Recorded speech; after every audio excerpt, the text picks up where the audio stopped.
wintry day in Perth, Western Australia. Which is rare, wintry day in Perth. Yeah. We're lucky if we get 2 months a year. We're usually fighting to have rain to fill the water tanks.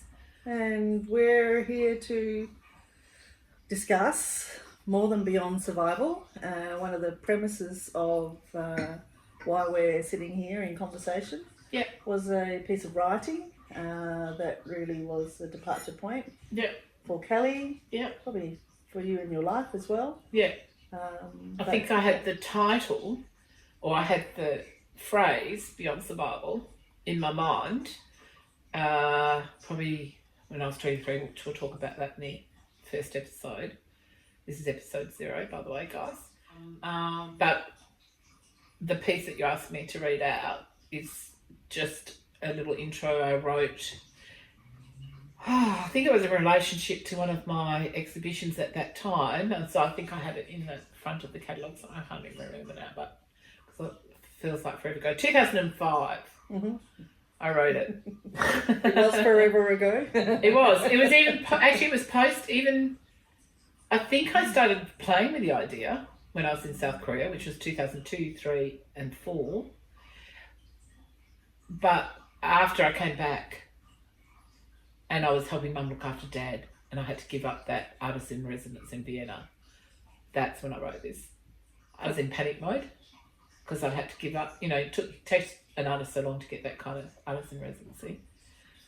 A year in the first district in Vienna. And then, anyway, Dad had an aneurysm and had vascular dementia, and Mum was not coping. She'd been coping for the first 6 months.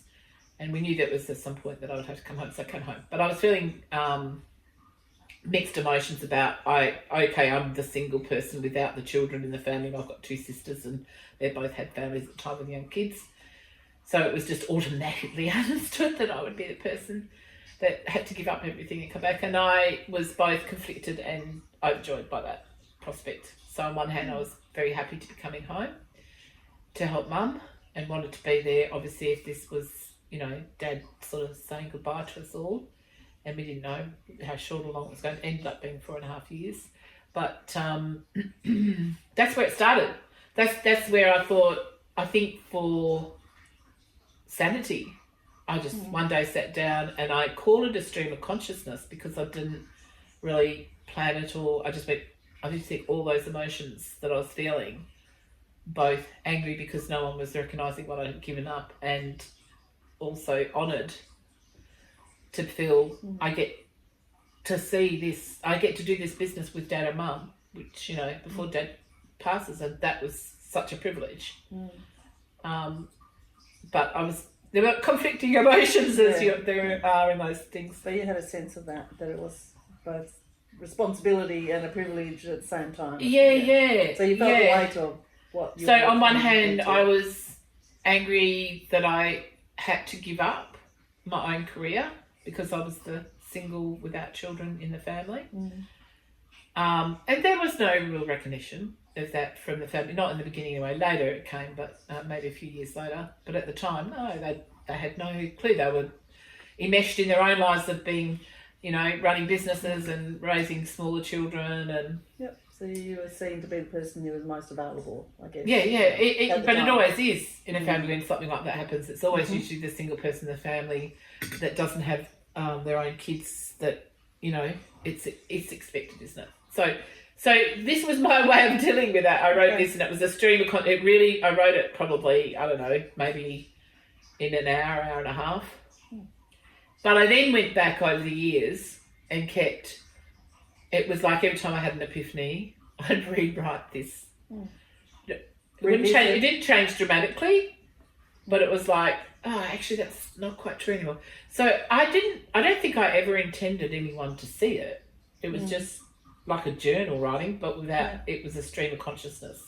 So it was both deliberate, but I didn't necessarily have in my mind, one day I'll share this. But anyway, I have shared it with many friends now in different sort of interactions that we've had. Oh, by the way, shout out, behind the cameras is our producer, Stephanie Davis. Hello. Can't get away with being invisible, sorry. Yep, hello. If we have to be visible, so you. Okay, so this is all new for us. none of us are used to being in front of the camera, really. We're used to being behind the camera. But we felt that this story was, or this, our own investigation into what does it mean to move beyond survival and what does that entail, we felt was important enough to start a podcast, I guess. Originally, I had thought it was a book. It's something that I have been investigating since my early 20s.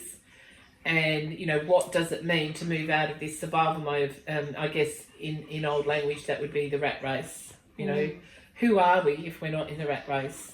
If we don't wake up every morning and think, oh, I've got to go to work, I've got to pay the bills and stuff like that. What does it mean? And what does it entail for us in the way of improving ourselves as an individual and as a collective? So they were all the questions I was asking myself, really, trying to understand it all. And as I said, I thought it was a book, and then somebody sort of said, read the first stream of consciousness that I wrote in 2005. And then basically someone said, oh God, that sounds more like a podcast. And that stayed with my mind. About 7 years ago, somebody said that to me. And I went, yeah, no, and I said, oh, that will never happen, because I would never. By the way, that's my dog, Gizzy, trying to get into the picture. Hello, baby. You can see him here on this camera over here. Anyway, this is Gizmo. He was a rescue dog, and I've had him for 2 years. So he probably feels like he wants to be part of the story. He's definitely part of the story. But anyway, so, and I said, oh, that will never happen because I would never be in front of the camera. That's what was 7 years ago. So here I am, going against all my beliefs. But anyway, I'm a visual installation artist, and this is Gizmo. Do you want to go over there? Go around the other anyway. So I didn't even really know what a podcast was. I wasn't watching them myself at that time, but I did write a lot, and I did a lot of what I was contemplating. I did through my art. My art was my way of activism in both socio-political conversations and geopolitical. But for the most part, the driving force behind it all was always this question I had about what does it look like when we move beyond survival? What does that actually mean? And I found that you couldn't separate art from science, science from, I guess, geopolitics in some way, and socio-political stories.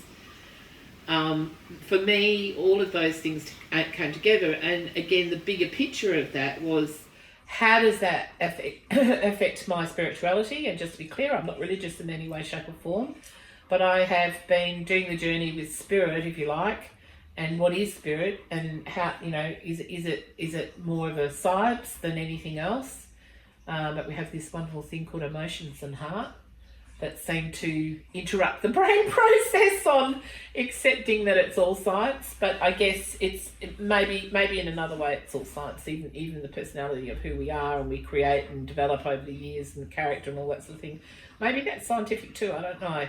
But that's what drove all of that one question of what is beyond survival. So that's what this whole podcast series is going to be about. So you'll find us talking about, often in relationship to art, also in relationship to science, how science and art came together, which we know was first established through the monasteries, which is interesting because monasteries were also the spiritual side. So I feel connected to that story right from day one, really. Especially when I first started art school, I sort of thought, yes, it's interesting that the universities came out of monasteries, which were art, science and spirit. Add to that the current geopolitical situation that's happening around the planet. It felt like it was the right time.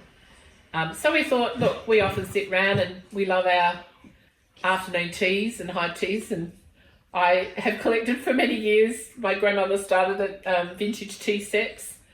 So we thought this was also an appropriate setting for our style. Yeah, well, I think this comes out of a lot of conversations, and I think we're in a time where sitting and having conversation is paramount. Absolutely. So, absolutely. Yeah. Just to cap off, pretty much this whole series is going to be about, and what we're going to do is Jodie's going to, she knows my story, I'm going to share my story, but we're also going to talk politics and art in between that.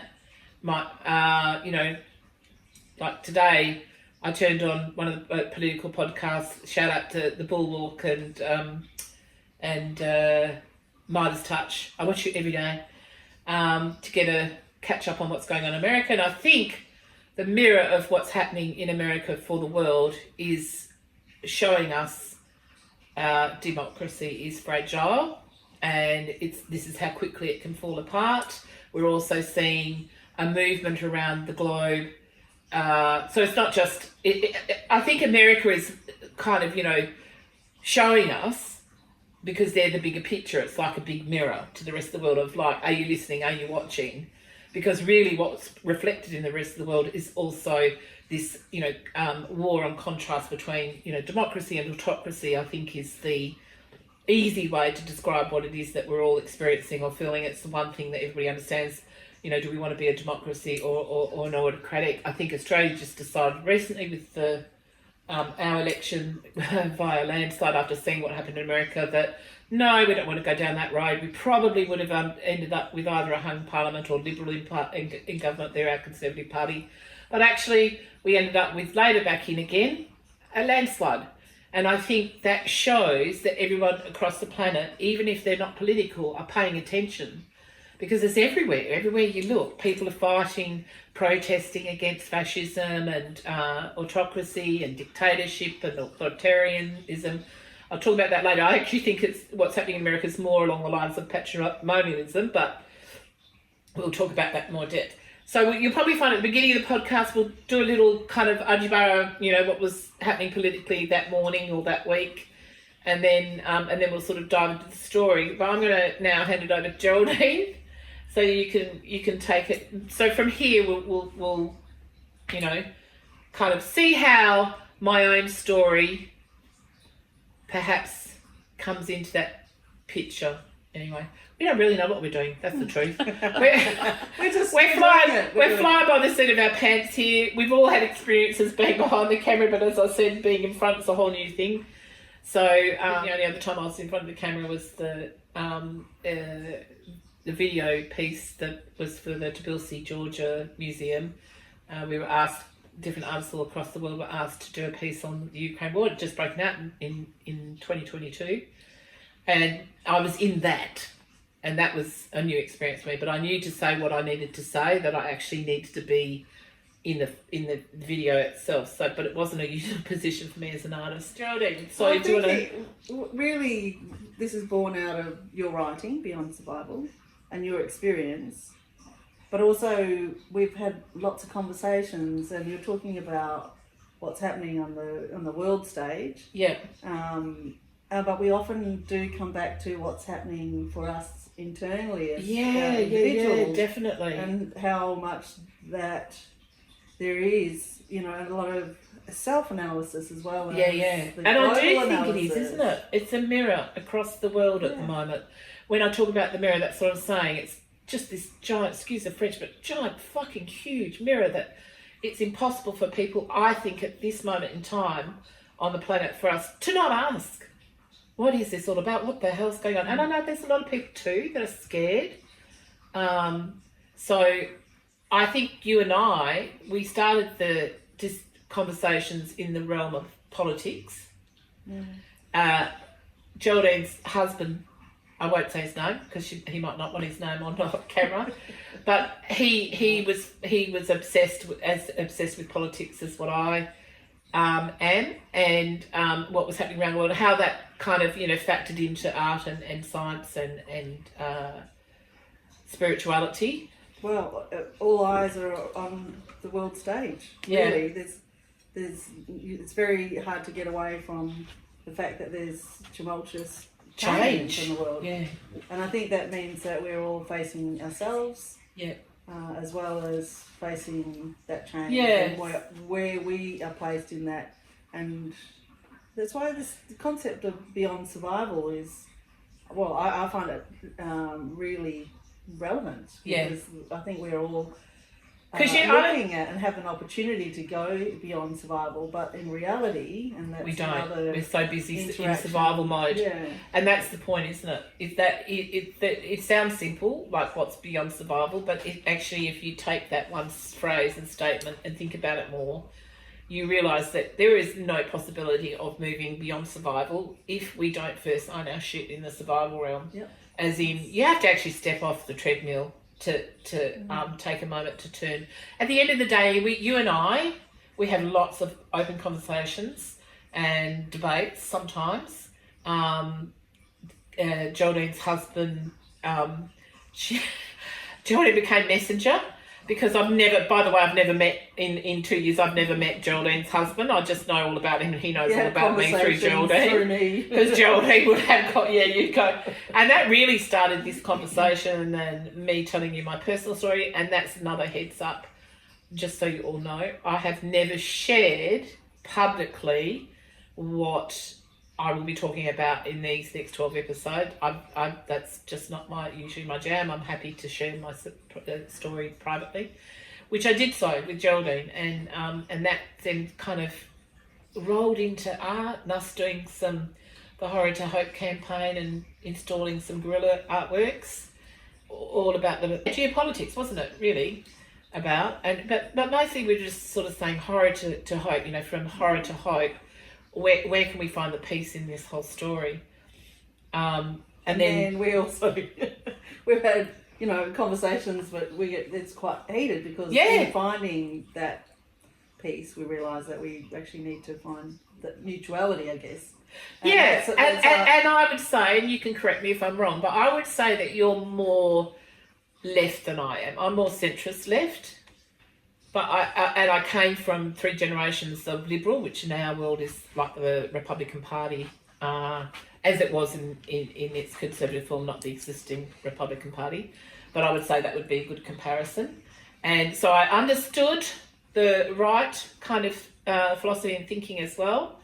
I didn't really agree with it always, and I didn't really understand it always. But when I got to my 20s and Natasha Stockton came on the screen and on the scene and rocked up with her Doc Martens and her peasant skirt in Parliament House, and she was very young. She was like the youngest female that ever entered into Parliament, and eventually became the leader of the Democratic Party, which was a new party formed at that time by Don Gibbs. Chip! See, I knew I was going to get it wrong. I have more into politics than me, but I thought if I think of fish and chips, I'll remember. Did I remember? No, I still want to call him Gibbs, Don Gibbs. Don Chips, fish and chips. He was in the Liberal Party, and then he was dissatisfied with the way that they were moving, and he created the Democratic Party. And eventually Natasha Stockton was an amazing politician and woman. And we all thought she was going to be our breakthrough. And that's how I started voting the Democratic Party. And then when that it's still around, but in a smaller form, I started voting Labor for all kinds of reasons. But Geraldine, your political arena is a little different to mine. Well, no, I voted. Well, let's get out who we voted for. No, I remember, when the Democrats really came on board with their slogan, "Keep the bastards honest." Yeah, that really resonated with me. Yeah. I was going to say Gibbs again. Don. Good old Don Gibbs. Yeah, Don Gibbs. Poor Don. Sorry, Don Chips will look favourable and be in our Shout out to all the Don Gibbs out there. See, sorry, when he was the one that coined the phrase, "Keep the bastards honest." And we still use that phrase today, don't we? Sorry, absolutely. I interrupted you. No, that's right. It is definitely about accountability, but the tables are turning, and they're constantly turning. Yeah, nothing's set in stone these days. It's like bloody quicksand out there. It happens. You can start talking about, you only need to wake up every morning and turn on the news of what's happening in America, and you're like, okay, that was old news. That was only 10 seconds ago. Moving on. What's next? What's happening now? What's going on now? And I think that sets the pace for the rest of the world. And because the rest of the world has to then respond to that so quickly that you can barely catch your breath. it's hard enough for culture to move anyway. Like, that's the hardest thing to shift, right? Culture. It's the last thing that gets shifted. Yeah. But now we're scrambling just to have the conversation, just to make sense of what we're seeing and what we're talking about. And this is where Geraldine and I really connected, and we'd had I think that you're more idealistic than I am. Would you agree with that?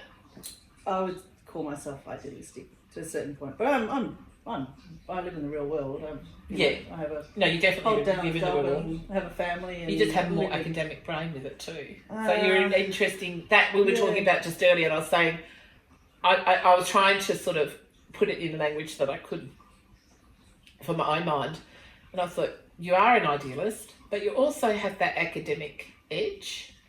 So I think it's shades of grey within a black and white frame. Yeah.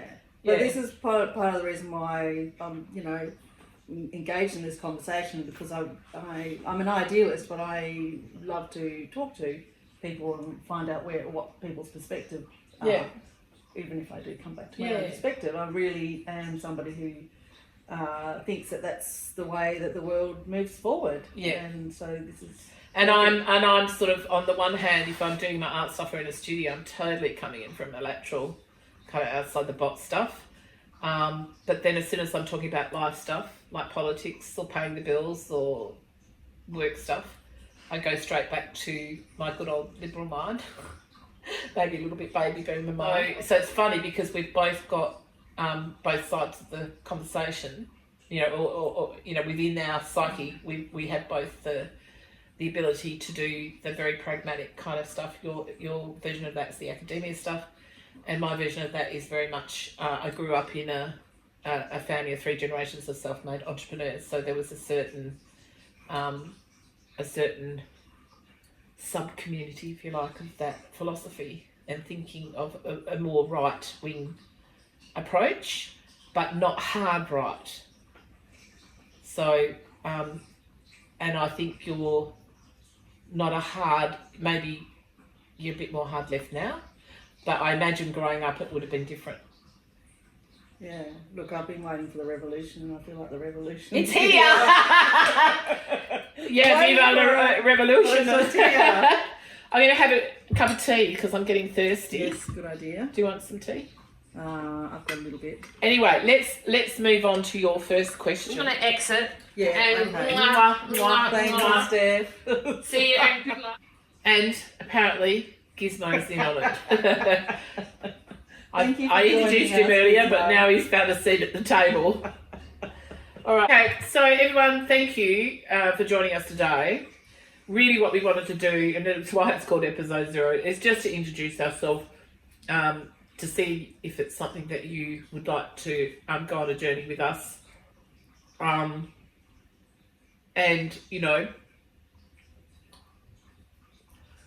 Geraldine has asked, we had a conversation about it, I don't know. Anyway, basically, in 2005, where this all, kind of stemmed from, I wrote, like an introduction, I guess, to the concept of beyond survival. So I'm going to read that to you in a minute, as soon as we can find it on the computer somewhere. But yeah, and then we'll close off this episode from after we've read that, and then we will see you next week. So you'll probably see that the podcast will be posted every Thursday. Yeah. So do you want to read it out? I'll read it out. Yeah, I'll read it out. But also, perhaps we can put it up. Yeah. With our. I'll definitely post it. I'll just you guys can find it. I'll post it and I'll do that probably every episode. I'll probably write something the week before, and I'll post it with the episode so you guys can download it, just for those who are interested, really. And you may not be. That's okay too. Well, and then partly the reason why I'm here, sort of interviewing you, and in conversation with you, is because I read that and it really resonated for me, and it actually, I was inspired actually by the writing. Oh, but also are you not the Beyond Survival one? I thought that was more Skeleton Woman one. The Skeleton Woman, but Beyond Survival. As well. And Skeleton Woman is that's a great piece of writing, Cal. That's a really great piece of writing. Maybe that could be, because that was around the same time actually. Maybe I'll read that's this. That's a very engaging story. Maybe I'll read this, and then next week. Okay, I'll read. I'll read the Skeleton Woman one. Well, it'll be interesting that we're sharing this and to probably hear what other people feel. But for me at the time, it resonated, but it also really made me consider what is beyond survival. Because I realised that, on some level I didn't know you had that reaction to it. I knew that about the Skeleton Woman, but that tends. I think that's an obvious that people tend to gravitate towards that because it's poetry, I guess. I don't think of it as poetry, but other people do. But I always see it as a stream of consciousness. But it just seems it's the same place I go when I'm doing a piece of art. You can disappear there, and time doesn't exist. Sometimes you think being doing it for 5 minutes and you come back, it's 4 hours later. That's the kind of thing. Anyway, shall I read it? Yeah. Okay. I think so. So, forgive me if I stumbled. It's been a while.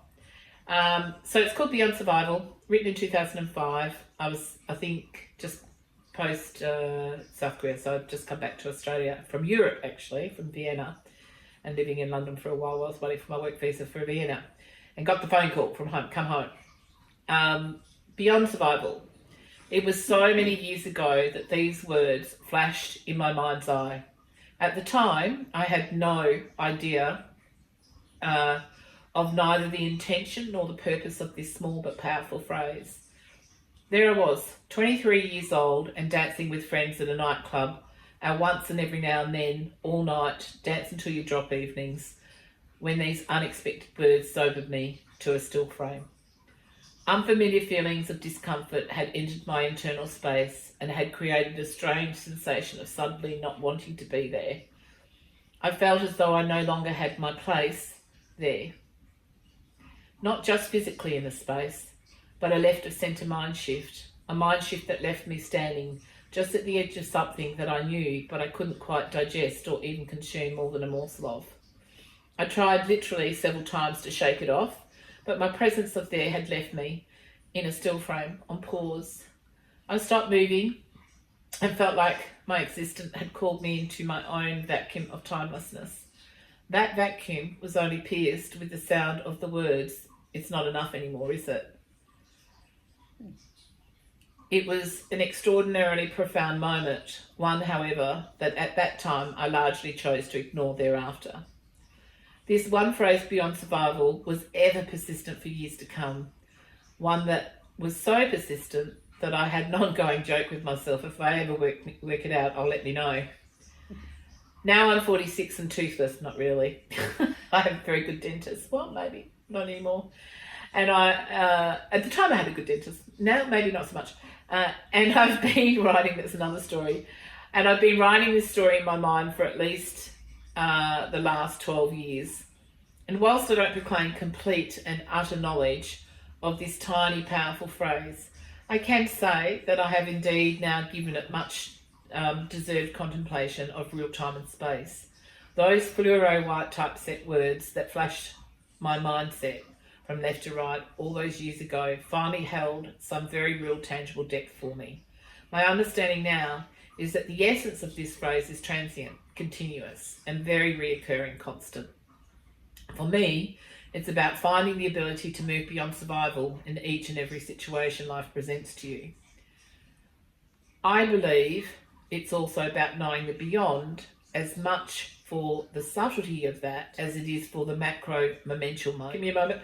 Monumental moments. For eons, society sets everything in place to honour those who survive the breakdown, survive the disease, survive the war, survive the breakups, survive the tragedy, and basically do everything to not only survive life, but even sometimes we try to survive corporeal death. I feel this inadvertently places us all in a position of constantly being in survival mode. What I wanted to know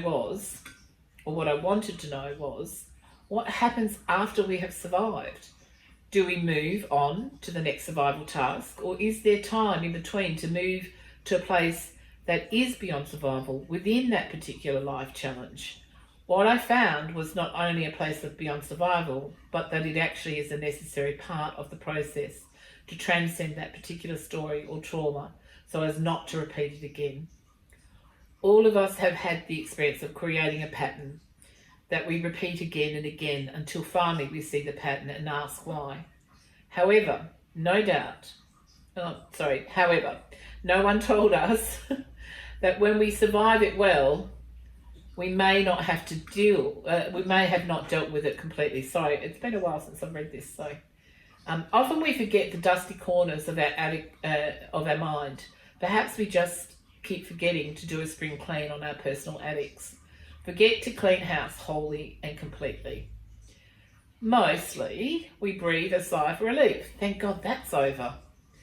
And without further investigation and reflection, we've moved on. Rarely do we believe or even visit the idea that sometimes a revisit is inevitable, usually when we least expect it. So I wanted to know why after we thought we had dealt with it and after some time had passed, does it resurface? Is life testing us in those moments, making sure that we've really got it and therefore are no longer tempted to go there again? Question mark. Though let's be authentic here. Even after revelation, we sometimes just can't help a revisit. Personally, I found that when I hadn't moved into the beyond survival space of that particular story in my life, and yes, it's just another story we've created for ourselves, having to confront the same story again became inevitable. So what is beyond survival space? How does it shift from being something that you survive to something that you don't need to repeat? My own experience of this has been when the mind and the heart work in unison, spontaneously. In other words, when I no longer have to think about not going there, when it becomes an internal truth, automated within my psyche, because I literally have transcended the pattern. What I've learned from this state of being, it cannot be forced no matter how much I will it. In fact, it might even be mandatory that I don't will it. Yes, willpower can provide temporary relief. I believe that this is what most of us build our life on. We construct our lives out of sheer willpower, when actually our life will exist easily with purity, with right intent, right thought, and right action, without force. So this is the tricky part. This is where the mind and the heart fall out of sync. Our mind controls our movements and our choices out of willpower and belief. However, our heart can only play along with our mindset for short periods of time. The purity and authenticity of the heart is absolute and knows the real truth of who am I? Am I that I am? What the heart knows is that the mind can play some serious tricks on us, and that the whole healing can come, and that whole healing can only come from love, without pushing up against itself, without restriction, to be in allowance fully, to fully surrender to the heart's knowing, all with right intent, right thought, right words, and right action. Therefore, the fake it until you make it, whilst it can be a good tool to start with and good training for positive thought, and certainly a necessary lifesaver in a survival-based society, it's still only a temporary state of being at best. Moving from knowing, in brackets relief, and belief into a state of constant being, it seems, can only happen with utter surrender to the process and faith that your spirit or your true self already lives in the unknown. In fact, it thrives in this place. This can then lead us to learning to trust our true selves again.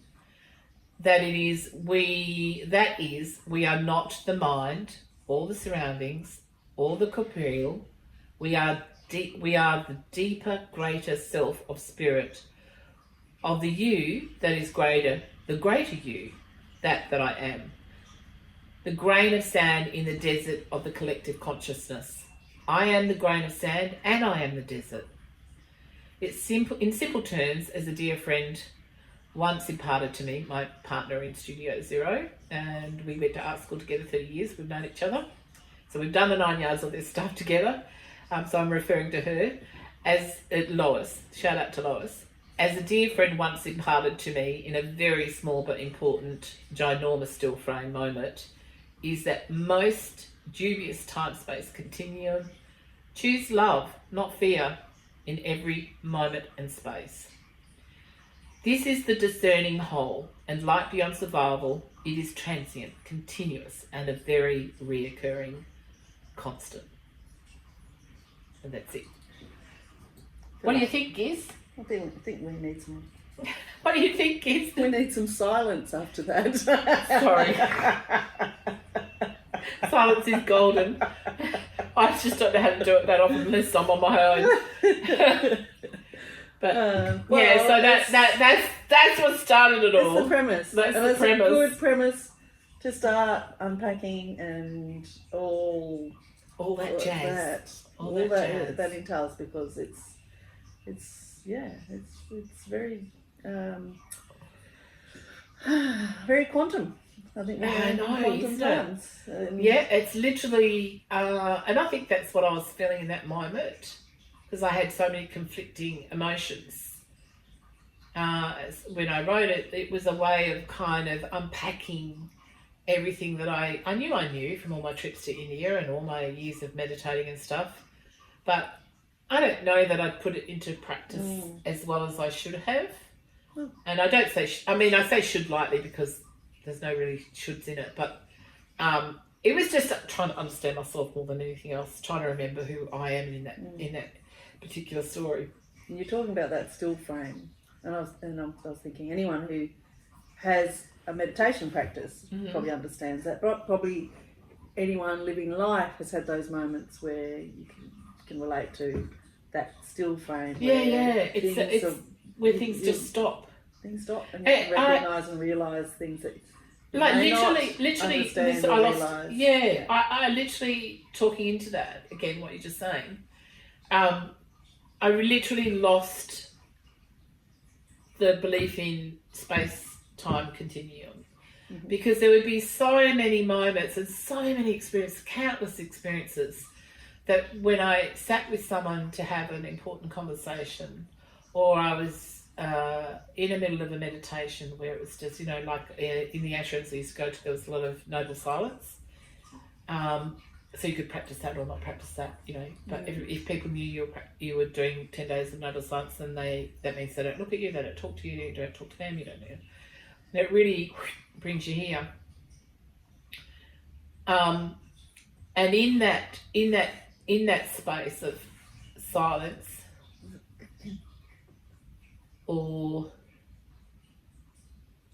even just in a like a conversation that's important to all parties concerned, it feels like you've talked for half an hour and then you look at the clock and 4 hours have gone by, or the reverse. You feel like you've talked for 4 hours and you look at the clock and you go, oh my God, it's only 40 minutes.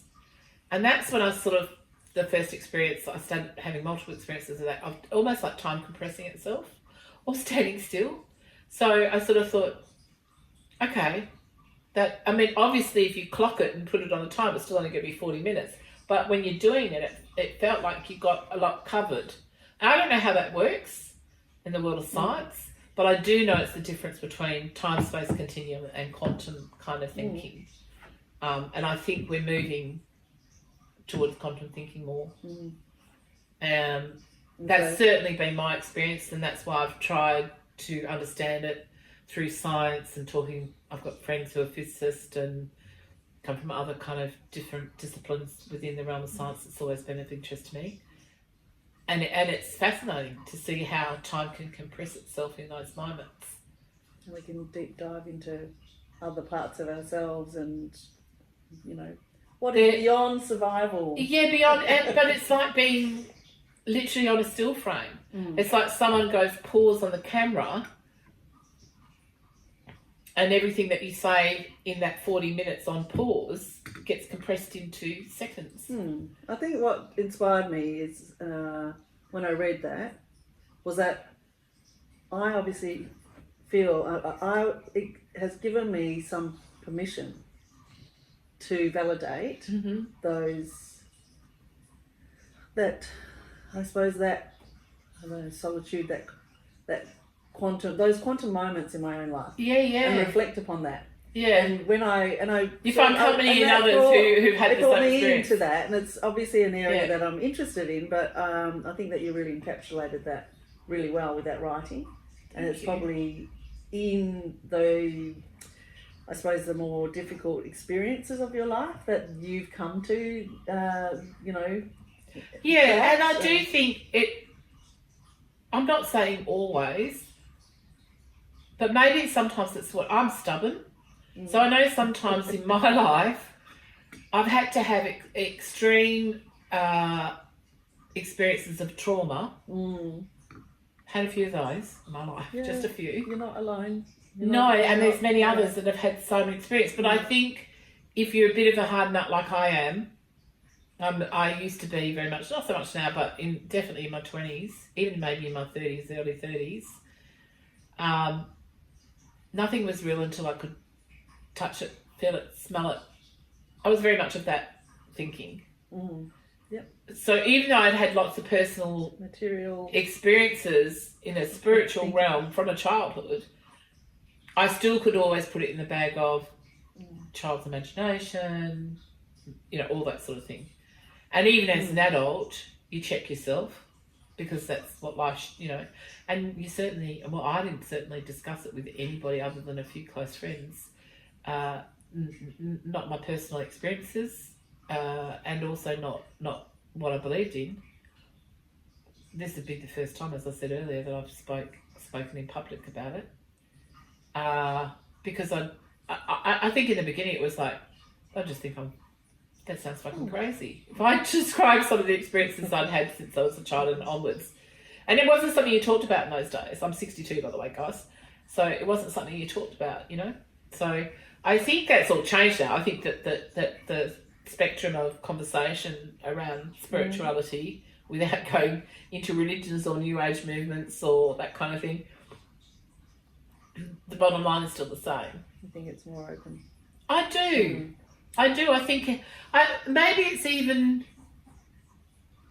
that we have here we are become having more the conversation. and maybe even as humanity itself, it's like at the moment we're looking at the deep contrast that exists on the planet, literally the war between dark and light, or autocracy and democracy, or between, you know, you can black and white, or contrast. Good and all that. It's extreme contrast, and it really is a planet of human beings divided right down the middle.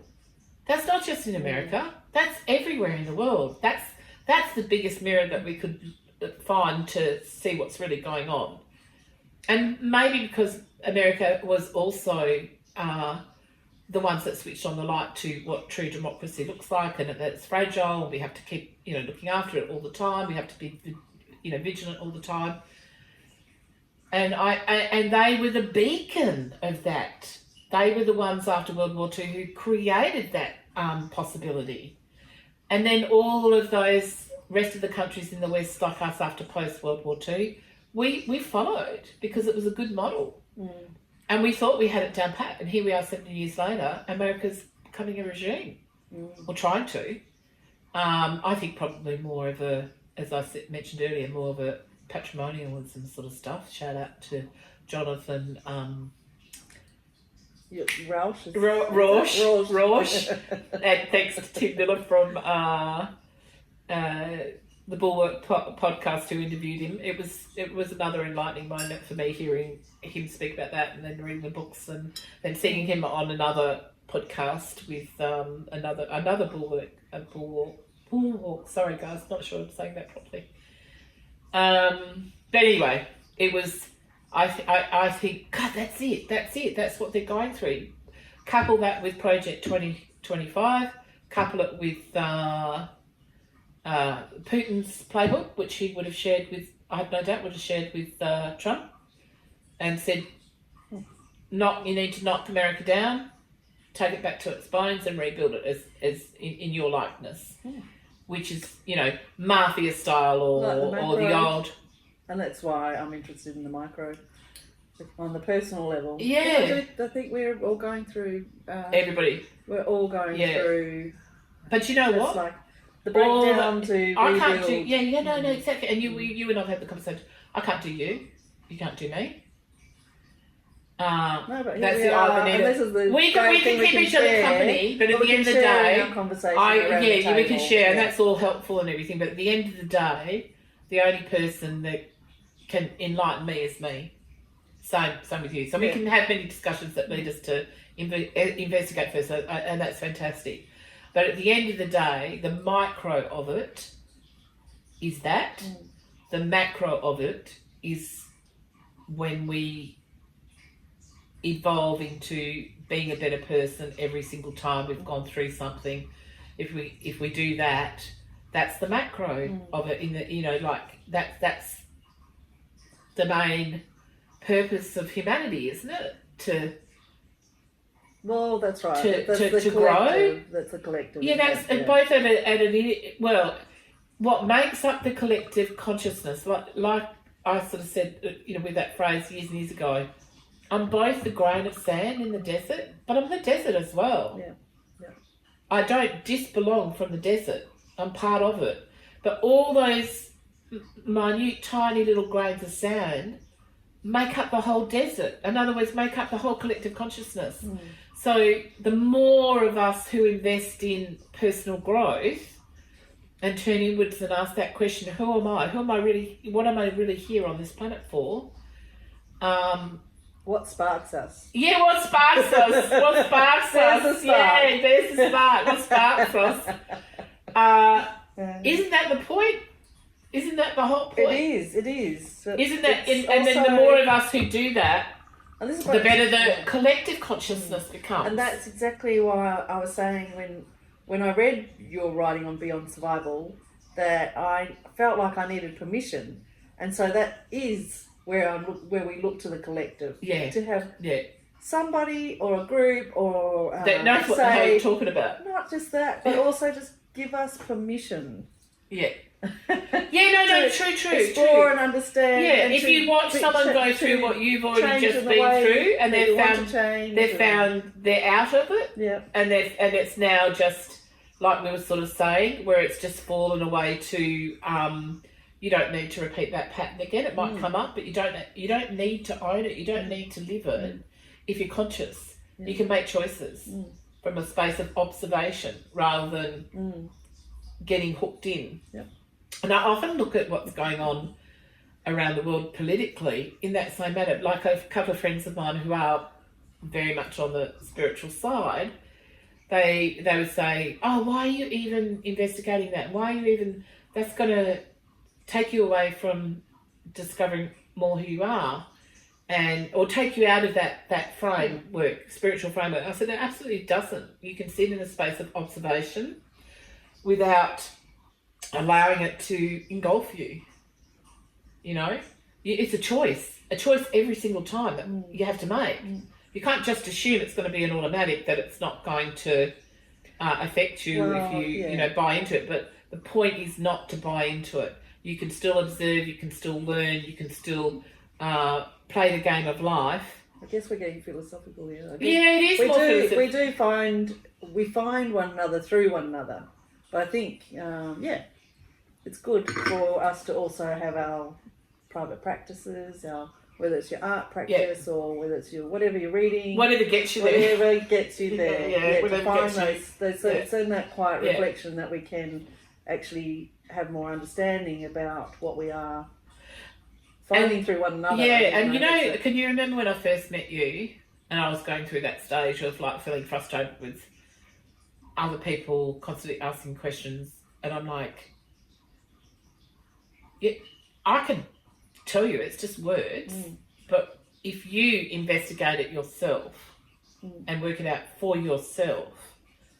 I can share my story, and you might find something in that, and that's a good thing. There's comfort in that, hearing other people who might have gone through the same thing you're going through. But at the end of the day, if you don't do the work, if you don't turn within, it's that simple. It's not an outside story. When you assimilate something in your own story and life, you can transcend it, where you don't have to repeat that pattern. But you can't do that through someone else. Otherwise, you know what happens? I call it the emotional dump. People come, say the same thing, dump their emotions on you, and then they feel better and they walk away. Guess what? They go to the next person. They say the same thing. They dump and run. Emotional dump and run. Haven't we all been there? Yeah, we've all done that. We've all done that with the things that we don't want to deal with. That are too maybe too ugly for us to look at. Yeah. Not ready. Sorry, not ready. All those reasons. But at the end of the day, it is the only way. Your personal moving. If you were talking about moving into a place of beyond survival, that's it. Yeah. And it's, as I said in the writing, and I still believe this today, it's a constant. It's never done. You know, as soon as you've kind of worked out one story in your life, make no mistake, the next one's ready for you to do it all over again. We're all onions. Yeah. I don't know when we get to the core. I hope it's soon. We're all. Would be nice. It's the big stuff. Yeah. Well, on that note, I'd like to wrap up. Yeah, me too. Episode 0, Beyond Survival, The Spark. Love, and breathe. 2025. That's what it's about, folks. Everybody. Love and breathe. Get through 25 and 26, and I reckon it starts to get better on the other side of that. I think the next couple of years are going to continue to be quite tumultuous, but don't give up. Don't hang in there. Do the business with yourself. That's the most important work to do. And then meet us back here next week for more conversations of Beyond Survival. And leave any comments you like. We are the ones who will read your comments. Bring your hot toddies, your whiskies, your wine. Whatever floats your boat and makes you happy. Share your favourite cocktail recipe. Favourite gummy bears. I just had my first experience of a medically prescribed gummy bear. I was off the trolley. I was making no sense whatsoever. That's lucky that's not today. That's lucky it's not today. That was yesterday. I was not making, or maybe it was the day before that. I can't remember. But I was not making a lot of sense. Thank you to everybody. But thank you everyone, and hopefully it's an enjoyable experience. This first 0 episode. Now we're going to have to turn our own videos off. Yeah, we do. We do have to do that because that's the way we rock and roll here. Stephanie has left the room. Stephanie's left the building. Gizzy is not capable. No, what happened, Gizzy? Can't you be our new producer? No. That's that. Right. У лузі червона калина похилилася, чогось наша славна Україна зажурилася, а ми твою червону калину підіймемо, а ми нашу славну Україну гей-гей розвеселимо, а ми твою червону калину підіймемо, а ми нашу славну Україну гей-гей розвеселимо. Виступають наші добровольці у кривавий там, визволяти рідну Україну з московських